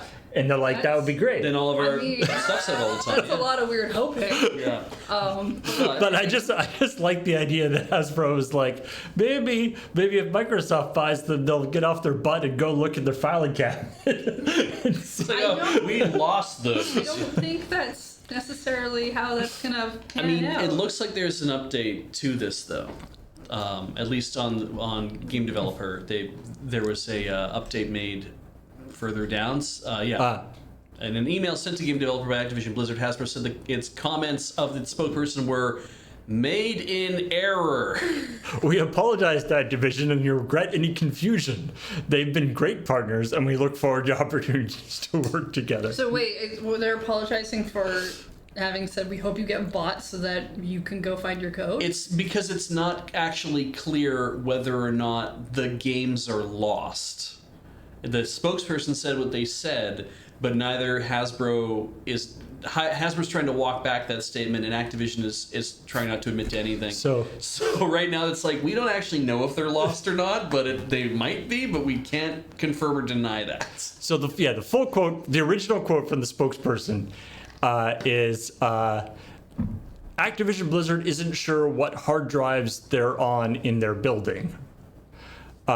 Their frustrations, while admitting their frustration with the game being lost, they think Xbox's acquisition of Activision Blizzard may result in the titles being found again. The hope is that now that the deal is moving forward with Microsoft and Xbox, they'll go through all of their archives and every hard drive and find it all, because it's an easy Game Pass ad. You know what this makes me think of? There's that box of old external hard drives under your desk. Yes. Yeah, some of which I've put tape on with labels that say, I have moved this now to the main server. What? And some of which I haven't been able to get stuff off of yet. What if we have Transformers?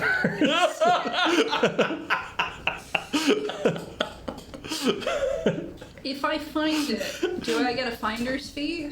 I would think so. Yeah. Okay. Like a lot, like worth looking for. Yeah.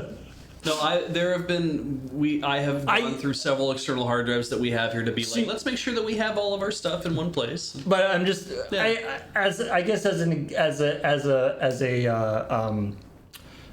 an example, Mm-hmm. we have we're a very small company. Yes. The idea that Activision Blizzard has a bunch of hard drives that they don't know exactly what's on them Yeah. is very, very reasonable. Absolutely. Very yeah. believable. Like, how many times have we heard of companies being like, hey, so we or a guy who gets like let go or something 30 years prior, and he's going through his garage, and he's like, I found these like 6 boxes full of stuff. Well, what's in there? Got a bunch of old 5 1/4 inch floppies that have all the game code for beloved game X. Yeah, that always had, yeah. Yeah. And I mean, obviously, the thing, this is a story on game developer, which is what, by the way, used to be Gamma Sutra. No, Oh, yeah. really? Okay. Yeah, Neat. I guess they didn't like Gamma Sutra. I thought that was a funny name. Yeah, but yeah. maybe it's not professional enough. Anyway, they use this as a jumping off point to talk about game preservation in general. Yes. Which Sure. is something that obviously we've talked about a lot on the thing, and it's this point where it's not like there's game preservation in the context of like enthusiasts and museums and that kind of stuff. Right. But then there's also this aspect where it's like actual companies that it's like, hey, that game that you made using our licensed IP, it would be great if we could like re-bring that out. Absolutely. And they're like, we lost it. Yeah, I mean, I can also see it just being a thing of like, we have maybe an idea of like where it is, but like all of our manpower is currently doing like other stuff. We don't have time to be looking. I'd like to think that if we were in a position of where we were doing development of that sort, that we would also take I think that it is a good idea for when you publish a book, like when you write a book, in the United States especially, it's like that the Library of Congress wants to acquire one of those because they're like, we want to put that in a place, right? And I mean, we've done stories about yeah, this. there's a point about that, was that under the current rules and the rules that the ESRB has sort of been advocating for keeping the way they are, Yeah.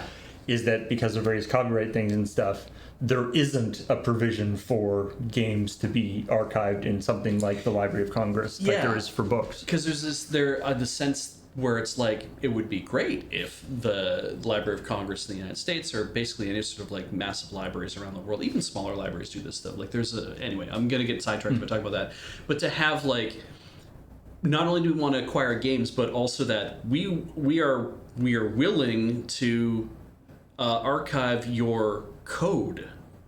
And we will do it in a way that the only people who can have access to it would be, of course, your company, but then also the LOC would have access to it as well. And we won't just allow anybody to come in and claim your code from you.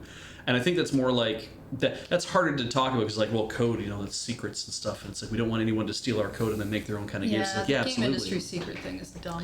Yeah, and I'm like, I'd like to think that if we were going to make a game or something like that, we might be like, okay, it might be worthwhile to actually put our code in escrow somewhere that people can have access to later. But The game industry, at its worst, is full of crunch, people getting laid off after every project, other projects happening at the same time. Yeah. And the problem with keeping your stuff organized saves time later. yes, But the game industry, especially in the darker areas, it feels like we need to speedrun making money and speedrun making things. And if you're constantly letting people go, or organization is one of those things that people will put to the side because they have other things they have to get done.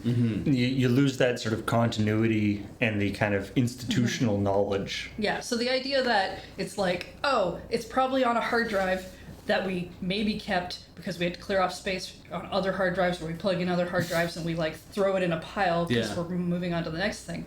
Hardly surprising. yeah. And there's this attitude of, Thorsokar says, adequately archiving our stuff for preservation does not make money, so who cares, right? But, I mean, in this case, Yeah. In this case, they would literally make the money, though. Yeah. This is like they want to re-release the game and sell it. Yeah, Hasbro's like, we want to do this, and we want to sell it, or we want it on Game Pass, we want to get like a chunk of whatever. Doesn't It's make like, you all the money? doesn't make you all the money, but it Yeah, makes well you... then it's useless. And there's the idea of like, it's like, it's not worth us archiving our shit, and it's like, sure, but you know who loves to archive stuff? Archivists.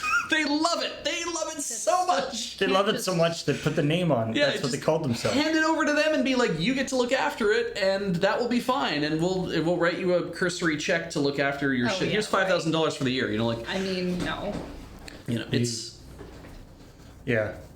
I also, I feel like Activision Blizzard missed a real opportunity here. They could have been like, I know this game, Transformers War for Cybertron, for you, Hasbro, was a big deal. But for us, it was a Thursday. yeah. We literally don't even care about that. We don't care about it. We forgot about it. We just threw it away. It wasn't a big deal for us. Anyway, that is, well, I was gonna say that is all the news. I do have a story here about the rampant speculation about the Switch 2. Yeah. But as we actually talked about this in the in Slack when we were talking about stories for this, and Ian very rightly was like, do we really want to do a story about rumors about a Again? rumors Yes, about sir. an announcement that might happen, announcing a thing that might be coming later? It's like Yeah. rumors of an announcement of a thing. Now I had a thing all lined up to just editorialize the fuck out of this. I would cut your story myself. And then Heather was like, maybe you don't want to do that. I'm like, I could do it in 2 sentences and just be in and out of that story so fast and just be like, this is apparently a thing that's happening. Because the reporting is, hey, some devs already have a next-gen console from Nintendo. It's like, sure they do. That was what they said last time. Like, Yeah. yes, like, okay, maybe they do. And it's been sort of confirmed, except not actually confirmed, that it's going to be second half of 2024. Yeah, so that's the thing. If it's second half of 2024, I don't think we properly hear about it until the beginning of 2024. The only thing I think that had come out in the rumor that I thought was marginally interesting was them saying that it's like, oh,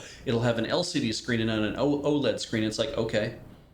Like, I was like, I didn't expect that they would be putting OLED screens on all the next thing they might, handheld thing they come out with. And it's like, but largely it's like, is that news? I don't know. It's a dangly little fact. Do the Switch dev kits have screens on? I don't even. Because I if they assume don't, they'd like have to. the dev kit versions of new tech don't always match what the actual consumer That's fair. level of the tech is, because they don't necessarily need that kind of thing. Yeah. So I think especially you might not be able to state what kinds of things the new one's going to have based on what you think the dev kit is. Yeah. I actually really like, I remember seeing, I think it was like PS4 or PS3 dev kits.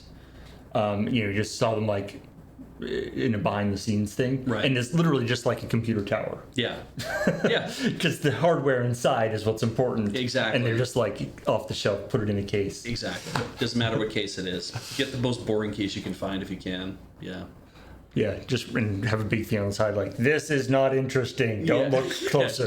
Yeah, but Do not read this when it case. comes to like, oh, what is Nintendo going to do next for console? I'm just like, we've done this for 5 years. Yeah. Yeah.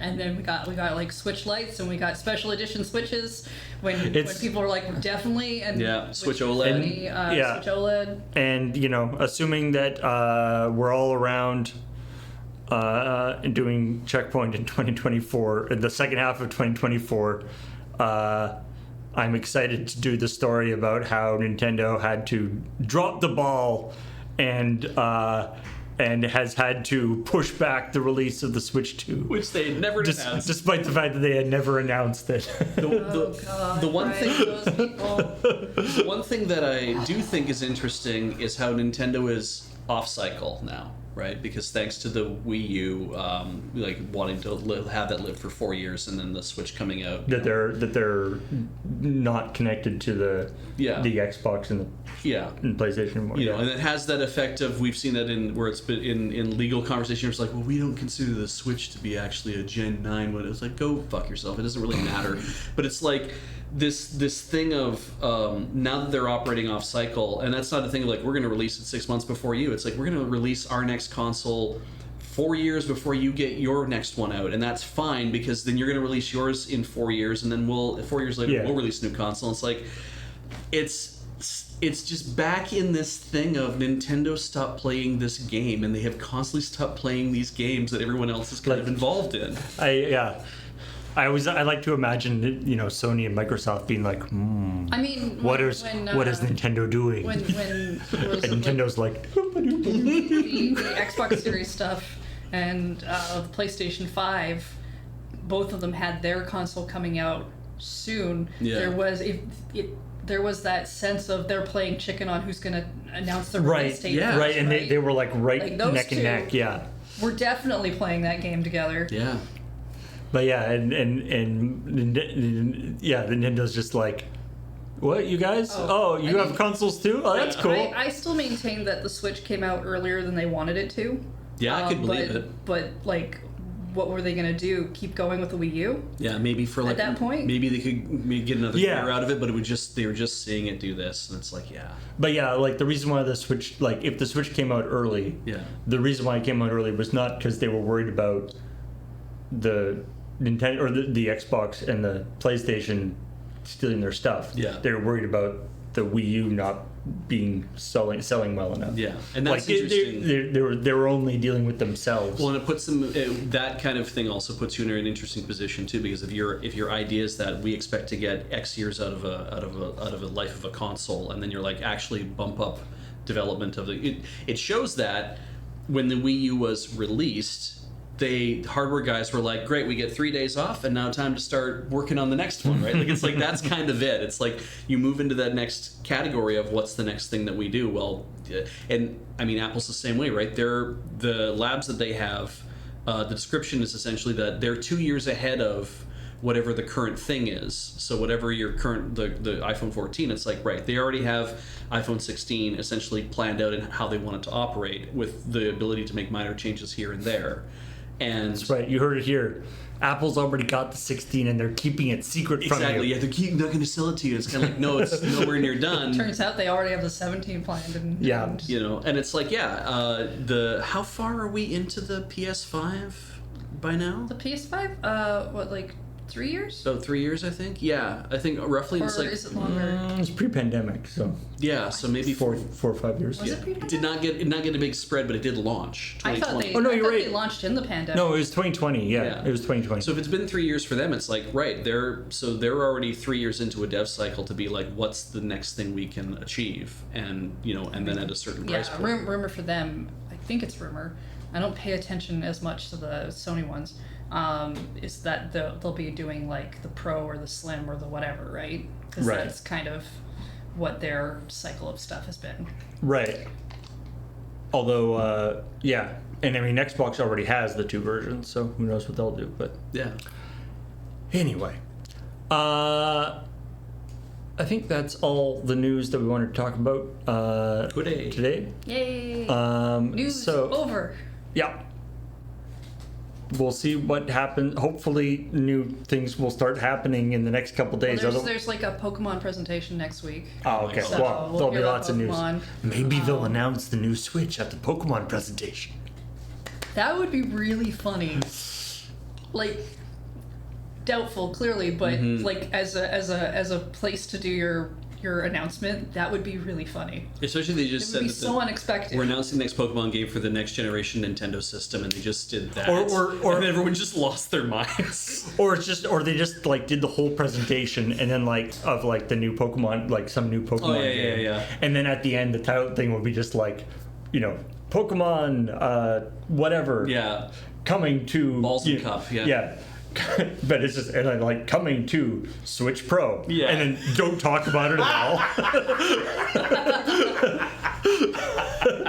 And people are like, That's- wait, what? That's, like, have you seen people get faked out by have in the past gotten faked out by Switch Pro news because it's the Switch Pro controller, Yeah. Yeah. and Those are so good. And it's like truncated on the Yeah. listing. Anyway, thanks everybody for watching, and we will talk to all y'all later. bye. Bye.